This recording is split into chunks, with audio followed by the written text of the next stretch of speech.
मेरा बेटा तो पूरा श्रवण कुमार है, नहीं तो बहू के भरोसे तो हो गई हमारी सेवा।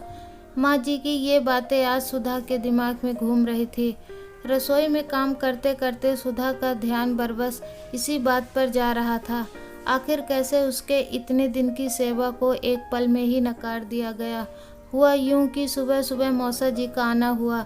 उस समय माँ जी रजाई में बैठी गर्मा गर्म चाय का सेवन कर रही थी, तो मौसा जी ने अपने अंदाज में कह दिया, ओहो ये देखो मैडम जी सुबह सुबह आराम फरमा रही हैं। आजकल तो रजाई में बैठे गर्मा गर्म चाय मिल रही है। हाँ जिया जी, अपना अपना भाग्य है। हाँ बहू सेवा तो बहुत करती है तुम्हारी। जिया जी मेरा बेटा ही श्रवण कुमार है, वरना बहुओं के भरोसे कभी सेवा हुई है क्या। वाह बरखुरदार, तुम तो पूरे श्रवण कुमार बन चुके हो। अब मौसा जी माँ की सेवा नहीं करूँगा तो और क्या करूँगा। इतना तो फर्ज बनता ही है ना बेटे का। क्या बात कही बेटा, सच में तुम जैसा बेटा भगवान सबको दे, वरना हमारी किस्मत में कहाँ। हमारी बहू तो हमें कभी बिस्तर में चाय ना दे। सही कहा जिया जी, मेरा बेटा ही तो मेहनत करता है। अगर बेटा सही हो तो मजाल है कि बहू इधर से उधर हो जाए। यह बात मौसा जी के लिए चाय लाती सुधा ने सुन ली।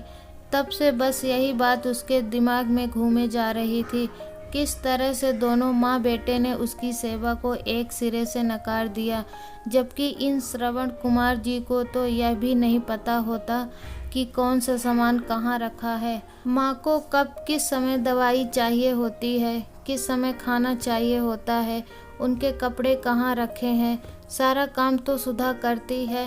और क्रेडिट श्रवण कुमार जी को। इतनी ठंड में किसी की हिम्मत नहीं होती, वही सुधा सुबह 5 बजे उठकर घर के काम में लग जाती है, क्योंकि बच्चों को भी स्कूल रवाना करना होता है। साथ ही साथ रमन को भी 9 बजे तक ऑफिस रवाना होना पड़ता है।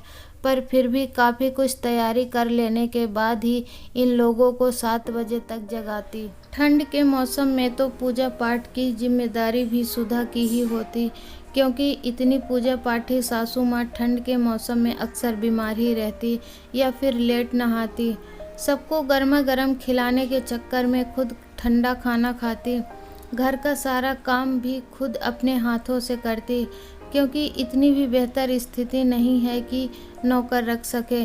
और उसके बावजूद उसकी सारी मेहनत को ही नकार दिया गया।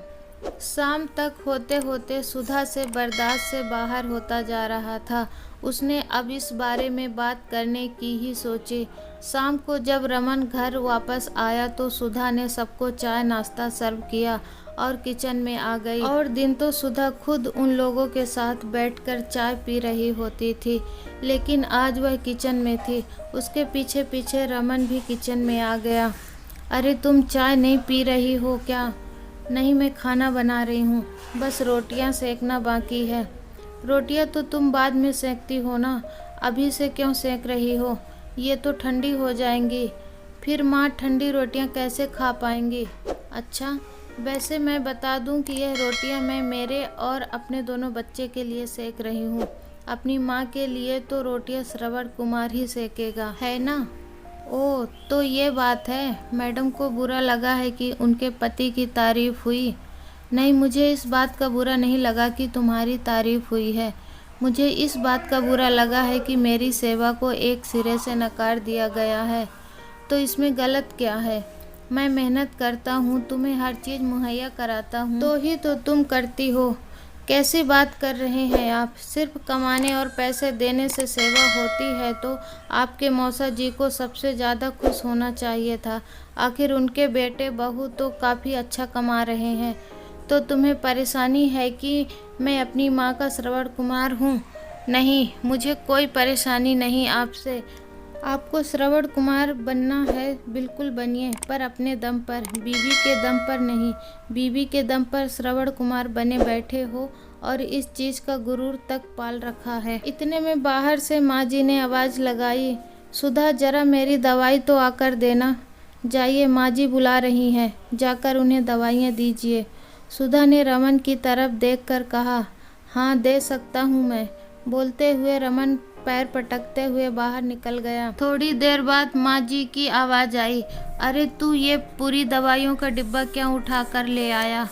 अरे आपको दवाई देनी है ना? तो सुधा क्या कर रही है? आज मैं आपको दवाई दूंगा। ठीक है, ला निकाल कर दे। पर तुझे पता है, हमेशा माँ जी को हॉस्पिटल ले जाने का काम सुधा का, दवाइयाँ लाने का काम सुधा का। तो भला रमन को कैसे समझ में आता कि कौन सी दवाई देनी है। काफ़ी देर तक जब दवाई नहीं निकाल पाया तो माँ ने कहा, अरे तू क्यों खुद ही लड़े जा रहा है, सुधा को बुला लेना। पर रमन चुप रहा। जब दोबारा माँ ने कहा तो झल्लाते हुए रमन ने कहा, सुधा माँ को दवाई दो। पर माँ जी, मुझे तो लगा था आपका श्रवण कुमार आपकी सेवा कर लेगा, सुधा ने ताना मारा। माँ और रमन दोनों एक दूसरे को देखने लगे।